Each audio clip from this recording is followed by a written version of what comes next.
जय हिंद बच्चों। कक्षा 9वीं की हिंदी की पाठ्य पुस्तिका क्षितिज भाग 1 के दूसरे पाठ के दूसरे भाग में आप सभी का स्वागत है। बच्चों, इस पाठ के पहले वीडियो में हम लोगों ने लहासा की ओर यात्रा वृतांत के जो लेखक है महापंडित राहुल सांकृत्यायन, इनकी जीवनी को पढ़ा था। अब आइए इस यात्रा वृतांत को पढ़ते हैं। बच्चों, जो लेखक महापंडित राहुल सांकृत्यायन जी है, जब ये पहली बार जब ये नेपाल के रास्ते तिब्बत की यात्रा पर गए थे और उस समय चीन और भारत में सीमा विवाद भी चल रहा था, तो भारतीयों को तिब्बत जाना वर्जित था। ठीक है, तो लेखक को वहां जाने के लिए भिखारी बनने का नाटक भी करना पड़ा।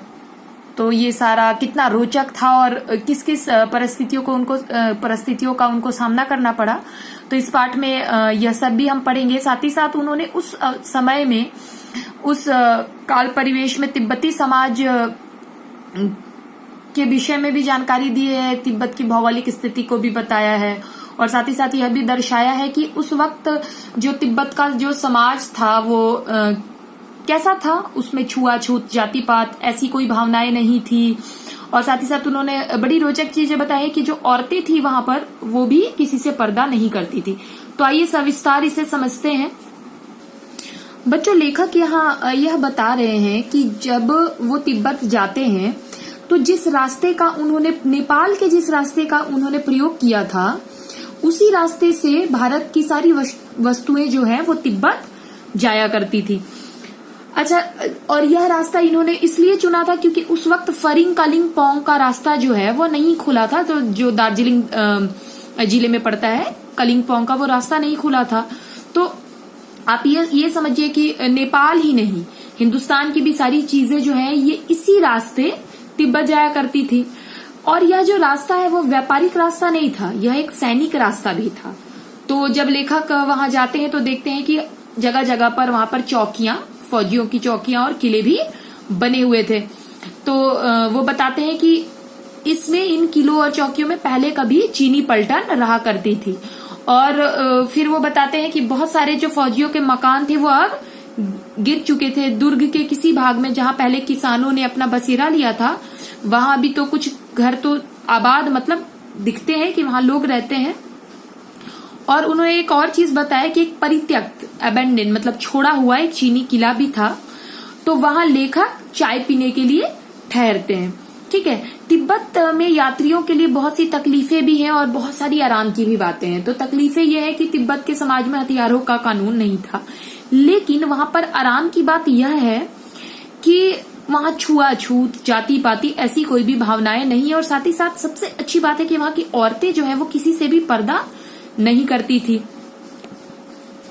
और यहाँ लेखक सबसे अच्छी बात यह बताते हैं कि वहां पर आप परिचित हो या अपरिचित हो, वहां सभी लोग सबकी सहायता करते थे। आप किसी के भी घर में जा सकते हैं। और वहां का सबसे मुख्य पेय पदार्थ क्या है बच्चों? चाय है। तो आप वहां पर जैसी चाय आप पीना चाहते हैं, वो कैसी भी चाय आप वहां पर बनवा सकते हैं। और अगर आप वहां कहते हैं कि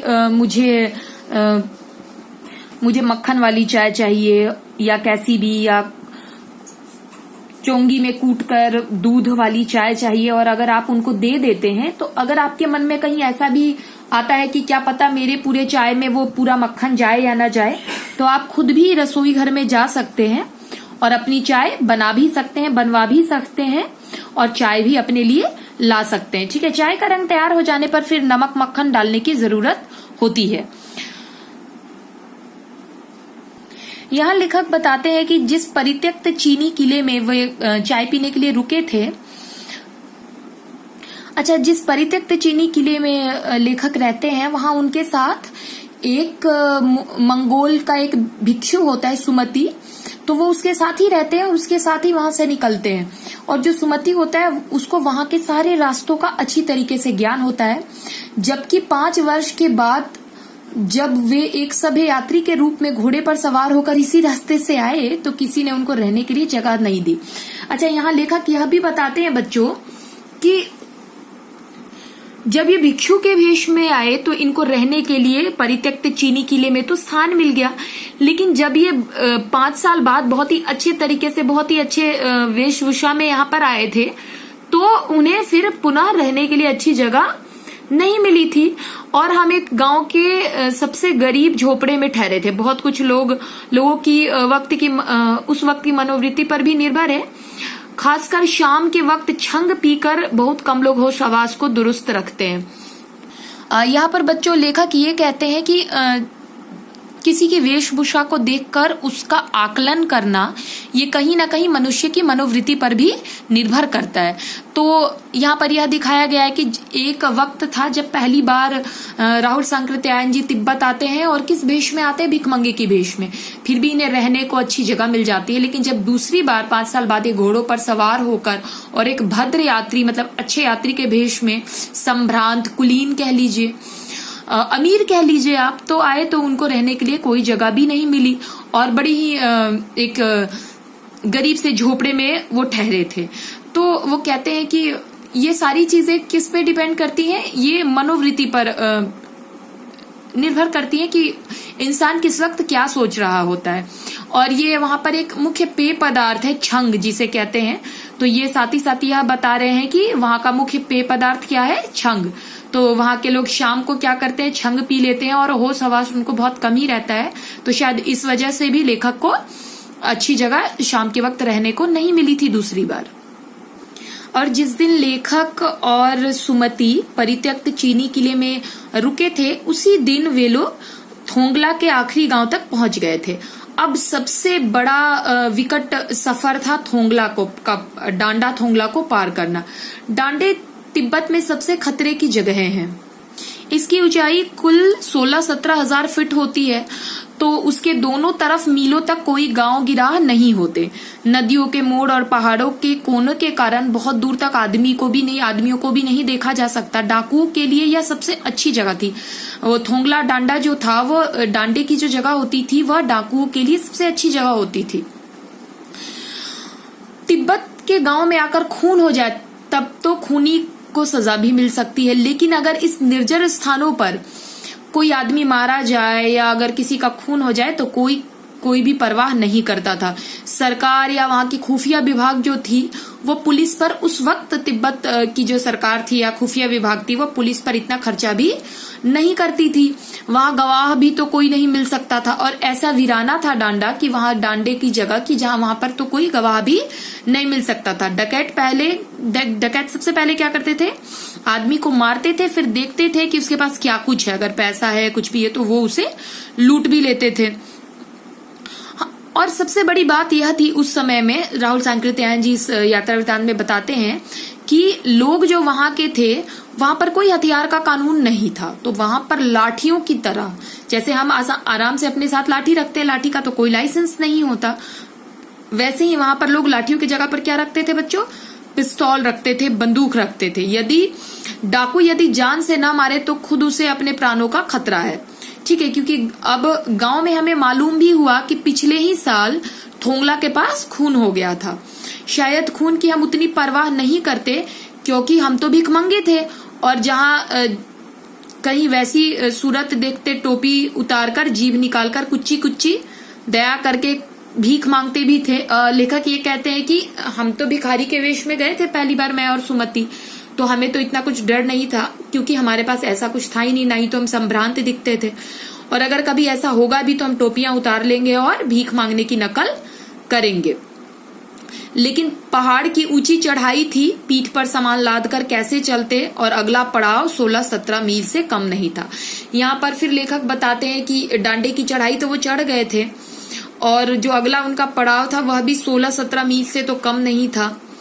तो बहुत थकान होती है। लेकिन जो लेखक होते हैं वो सुमति से कहते हैं कि यहाँ से लंगकोट तक पहुंचने के लिए 2 घोड़े लाकर ले आओ, सामान भी रख लेंगे और हम उस पर चढ़कर चल भी देंगे। इसके बाद क्या होता है, राहुल सांकृत्यायन और जो सुमति होते हैं ये दोनों डांडे से पहले एक जगह चाय पीते हैं और दोपहर के वक्त तक डांडे के ऊपर जा पहुंचते हैं। अब यहाँ से राहुल सांकृत्यायन जी क्या बताते हैं कि हम समुद्र तल से 17-18 हजार फीट ऊंचे खड़े थे।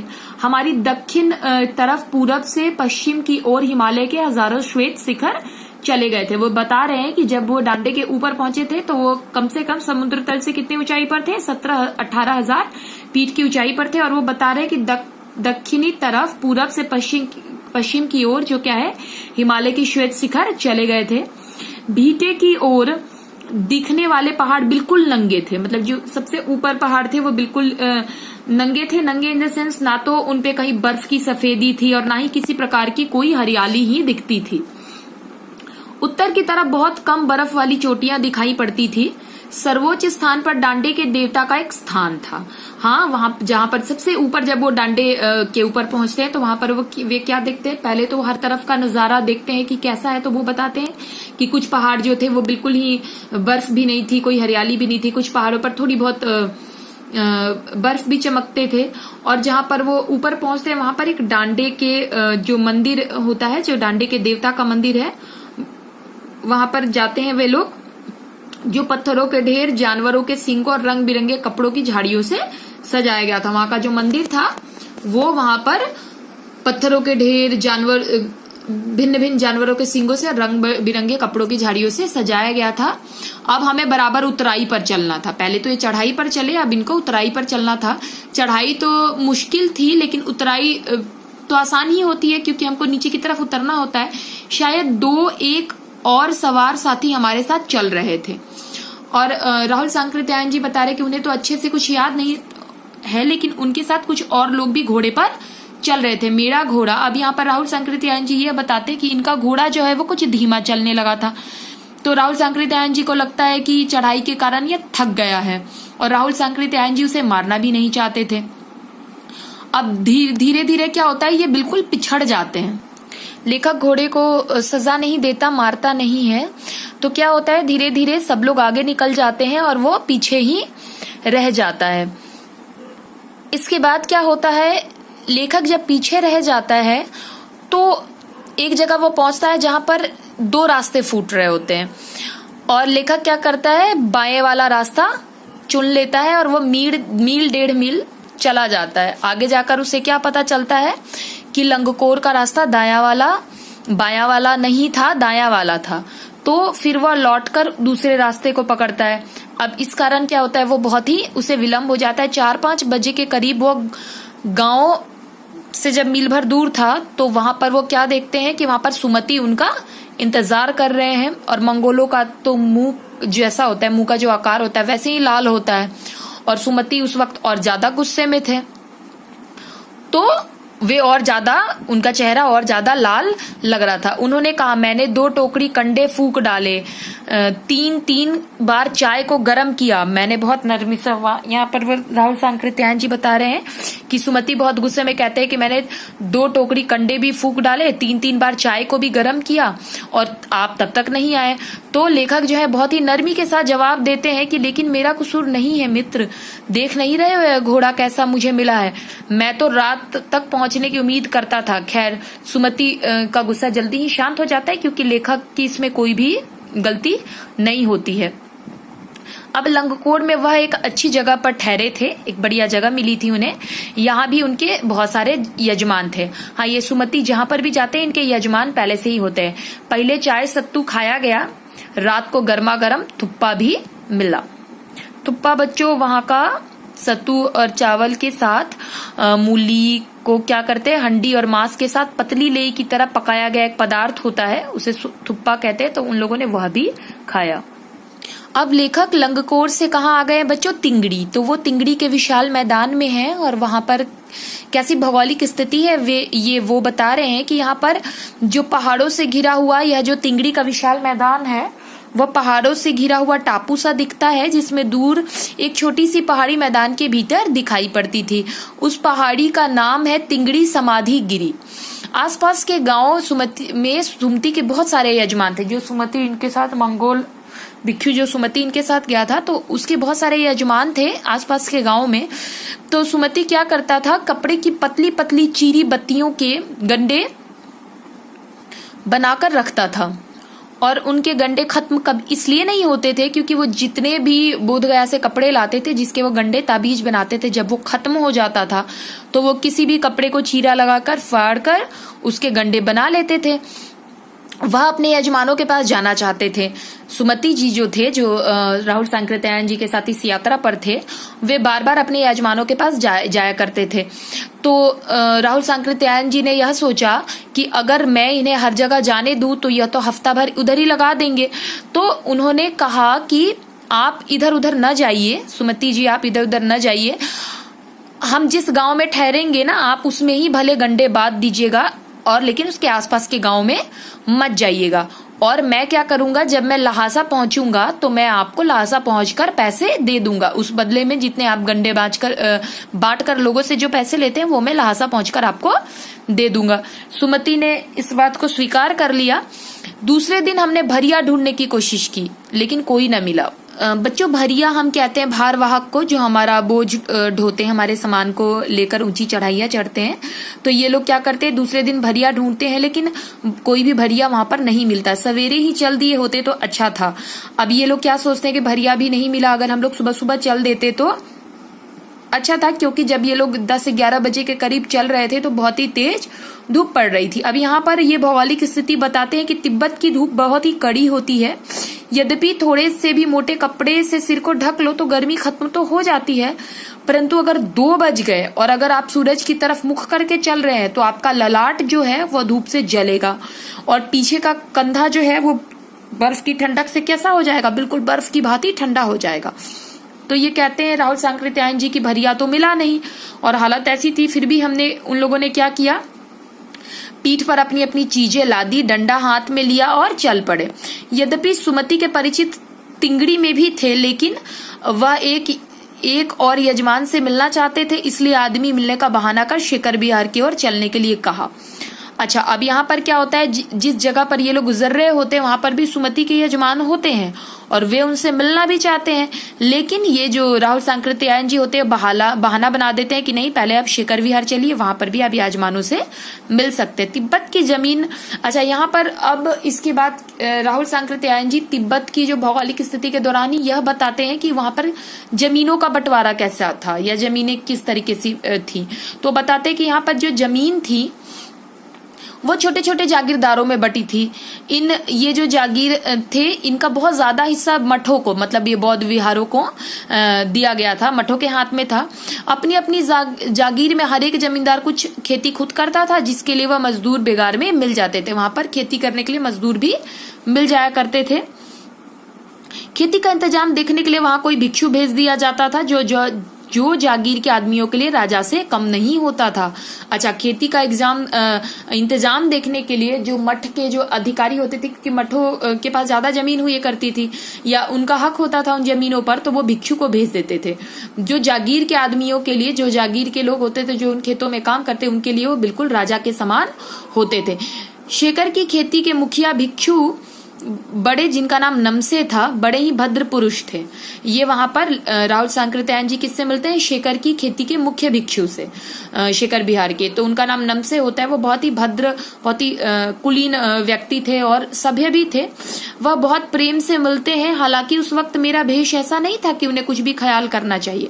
अच्छा, यहाँ पर यह भी बताते कि वो बहुत ही अच्छे से मिलते हैं, प्रेम भाव से मिलते हैं, लेकिन लेखक कहते हैं कि मेरा भेष तो बिल्कुल भी ऐसा नहीं था कि उनको इतना कुछ ख्याल करना चाहिए।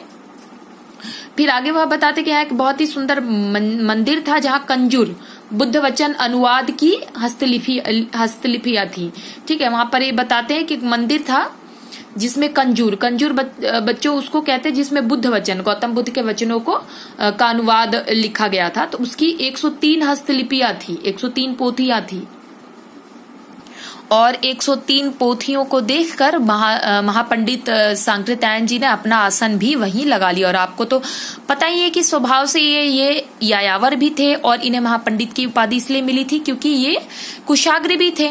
तो उन्होंने वहां पर वो बैठ जाते हैं। वह बड़े मोटे कागज पर बड़े बड़े अक्षरों में लिखी हुई थी। एक एक पोथी 15-15 शेर से कम की नहीं रही होंगी। ठीक है बच्चों, तो वो यहाँ पर ये भी बताते हैं कि जितनी पोथियां थी वो बड़े ही मोटे कागज पर अच्छे अक्षरों में लिखी हुई थी और एक एक जो पोथी थी, एक एक जो पुस्तक कह लीजिए, वो 15-15 शेर से कम की नहीं रही होंगी। और बच्चों एक शेर कुछ 1 किलो के बराबर होता है, तो कम से कम 15-15 किलो की एक एक पोथियां थी। सुमति ने फिर आसपास के यजमानों के पास जाने के बारे में पूछा। जब सुमति वहां पर जाते हैं और देखते हैं कि ये तो बैठ गए अब हस्तलिपियों को पढ़ने के लिए, तो वो आसपास के यजमानों के बारे के घर जाने के लिए, उनसे मिलने के लिए पूछते हैं। तो राहुल सांकृत्यायन इस बार उनको जाने भी देते हैं, क्योंकि उनको इन पुस्तकों को पढ़ना होता है, देखना होता है, तो वो समझते हैं कि इसमें तो उनको वक्त लगेगा, समय लगेगा। तो वो कहते हैं कि मुझे तो कम से कम 2-3 दिन लगेंगे, तो आप चले जाइए, लेकिन 2-3 दिन बाद आप दोपहर को यहाँ पर चले आइएगा। तो सुमति जी चले जाते हैं। मैंने समझा था 2-3 दिन लगेंगे, क्योंकि सांकृत्यायन जी जानते थे कि इन पोथियों को पढ़ने में उनको 2-3 दिन लगेंगे। तिंगड़ी गांव वहां से बहुत दूर नहीं था। हमने अपना अपना सामान पीठ पर उठाया, भिक्षु नम से विदाई लेकर हम तिंगड़ी गांव की ओर चल पड़े। बच्चों, हमने इस पूरे यात्रा वृतांत में यह पढ़ा कि जब राहुल सांकृत्यायन जी पहली बार अपनी तिब्बत यात्रा पर गए थे तो उन्होंने क्या क्या देखा। 1929-30 के करीब वो गए थे, तो नेपाल के एक दूसरे रास्ते से वह गए थे, क्योंकि ये जो फरिंग कालिम्पोंग जो दार्जिलिंग जिले में पड़ता है, ये रास्ता भी बंद था। तो इन्होंने एक नेपाल का दूसरा रास्ता चुना था और बिल्कुल भिक्षुकों भिखारियों के वेश में वहां पर गए थे और वहां गए और बहुत सारी इनको परेशानियों का भी सामना करना पड़ा। तो परेशानियां तो आप ये मान लीजिए कि दांडे की चढ़ाई में थी और वहां की मौसम जलवायु से थी, लेकिन साथ ही साथ इन्होंने बहुत कुछ देखा। और एक परेशानी यह भी थी कि वहां पर हथियार का कोई कानून नहीं था, तो जान का खतरा था। लेकिन साथ ही साथ उन्होंने बहुत सी अच्छी चीजें भी देखी जो उस वक्त तिब्बती समाज में था। जैसे औरतें जो थी वो पर्दा नहीं करती थी और वहां पर मेहमानों की बहुत ही अच्छी खातिरदारी होती थी। अब यह बात अलग है कि दूसरी बार जब वे पहली बार तो भिखारी के वेश में गए थे तो उन्हें रहने के लिए बड़ी अच्छी जगह मिल गई, लेकिन जब वो दूसरे बार बड़े संभ्रांत बन के घोड़े पर चढ़ के जाते हैं तो उनको उतनी अच्छी जगह नहीं मिलती है। तो उन्होंने साथ ही साथ वहां की मनोवृत्ति पर भी प्रकाश डाला है। उन्होंने यह भी बताया कि वहां का मुख्य पेय पदार्थ क्या है, चाय, और वो आप चाहे जैसा भी वहां पर बनवा सकते हैं। वहां पर कह के आप दूसरों के घरों में उनकी रसोई तक जाकर खुद चाय भी बना सकते। और उन्होंने यह भी बताया कि वहां का मुख्य मदिरा कह लीजिए तो वो छंग था, जो वहां के लोग शाम को पिया करते थे। साथ ही साथ उन्होंने वहां की भौगोलिक स्थिति का भी बताया है कि वहां पर जो पहाड़ है कुछ तो बिल्कुल ही निर्जन है, जो स्थान है वो बहुत ही निर्जन है, वहां पर जान का भी खतरा रहता है और बहुत ही ऊंची चढ़ाई चढ़नी पड़ती है। तो इस सफर में उनके साथ सुमति जी थे, जो एक मंगोल भिक्षु थे। उनको रास्ते की बहुत पहचान थी उधर की, तो वो उनके साथ वहां पर यात्रा पर गए थे। तो बच्चों, इस भाग में इतना ही। अगले भाग में हम इस पाठ के प्रश्नोत्तर के साथ मिलेंगे। जय हिंद, नमस्ते।